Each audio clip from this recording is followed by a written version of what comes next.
بسم اللہ الرحمن الرحیم۔ السلام علیکم میرے دوستو، کیا حال چال ہیں؟ میں امید کرتا ہوں کہ میرے تمام دوست خیریت سے ہوں گے۔ تو دوستو، ہماری اللہ تعالیٰ سے دعا ہے کہ اللہ ساری دنیا کے مسلمانوں کے حال پہ رحم فرما اور سارے مسلمانوں کی جائز ضروریات کو پورا فرما۔ تو دوستو، آج ہم آپ کے ساتھ ایک نئی ویڈیو شیئر کرنے والے ہیں۔ آج کی جو ویڈیو ہے وہ بھی کاروبار سے ریلیٹڈ ہے، بہت اچھا ہی ہمارا ٹاپک ہے، تو میں امید کرتا ہوں آپ کو ہمارا ٹاپک بھی پسند آئے گا۔ دوستو، ہمارا جو آج کا ٹاپک ہے وہ ہے ایک تالاب میں بطخیں اور مچھلیاں اکٹھی پالنا۔ اس میں آپ کو کتنا نفع آئے گا یہ بھی آپ کے ساتھ ہم ڈسکس کرتے ہیں۔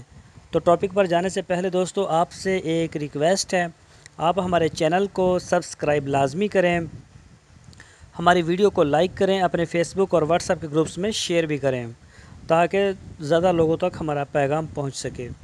تو دوستو، چلتے ہیں ہم اپنے اصل ٹاپک کی طرف۔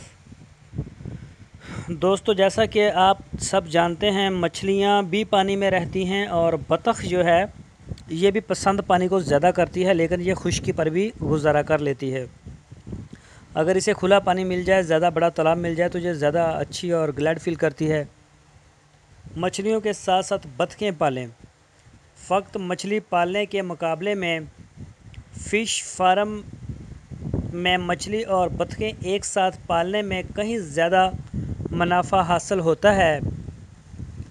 مچھلیوں کے ساتھ بطخیں انتہائی آسانی کے ساتھ پالی جا سکتی ہیں۔ اس طرح آپ اپنے فارم سے دوہرا نفع لے سکتے ہیں۔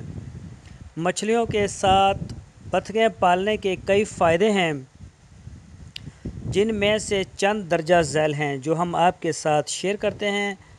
فائدے: بطخیں مچھلی کے تالاب کو اپنی بیٹ یعنی کہ ڈراپنگ سے قدرتی کھاد فراہم کرتی ہیں۔ اس طرح آپ کا تالاب زرخیز ہوتا ہے اور مصنوعی طریقے سے کھاد اور خوراک کی فراہمی کا خرچہ کم ہو جاتا ہے۔ بطخوں کو زرخیز کرنے کی مشین بھی کہا جاتا ہے۔ بطخیں تالاب میں اگنے والے غیر ضروری پودوں کو کنٹرول میں رکھتی ہیں۔ بطخیں اپنی چونچ سے تالاب کی تہہ میں اپنی خوراک تلاش کرتی ہیں۔ اس طرح یہ ایک طرح سے آپ کے تالاب میں مفت میں ہل چلاتی ہیں۔ اس طرح تالاب کی تہہ میں موجود غذائی اجزاء کو تالاب میں مچھلیوں کے لیے فراہم کرنے کا ذریعہ بنتی ہیں۔ دوستو، بطخیں کسی حد تک تالاب میں آکسیجن کی فراہمی کا ذریعہ بھی بنتی ہیں۔ اگر بطخوں کے لیے ڈربہ تالاب کے اوپر بنایا جائے تو اس طرح اضافی زمین کی ضرورت نہیں ہوتی اور بطخوں کی بیٹ سیدھی تالاب میں جاتی ہے اور اس پر اٹھنے والے مزدوری کی مد میں خرچہ بچ جاتا ہے۔ بطخوں کی خوراک کا بڑا حصہ تالاب سے مل جاتا ہے، جس میں حشرات، ورم اور لاروے شامل ہیں۔ اس طرح ان کی خوراک پر اٹھنے کا خرچہ بہت کم ہو جاتا ہے۔ مچھلی اور بطخوں کی مشترکہ افزائش کی کامیابی کے امکانات بڑھانے کے لیے ضروری ہے کہ تالاب کا سائز چھوٹا ہو اور تالاب کی گہرائی کم از کم 1 میٹر یا 3.5 فٹ سے زیادہ ہو۔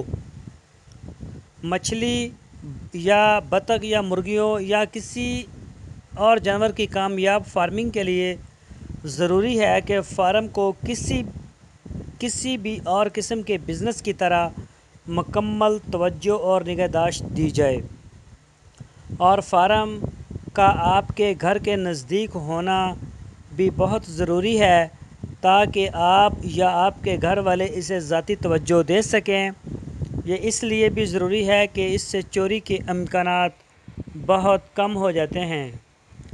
تو دوستو، آج ہم نے آپ کے ساتھ جو ہے آپ کو ایک یہ مشورہ دیا ہے کہ آپ ایک تالاب بنا سکتے ہیں اپنی زمین پر، زرعی زمین پر یا جدھر بھی آپ کے پاس جگہ ہو۔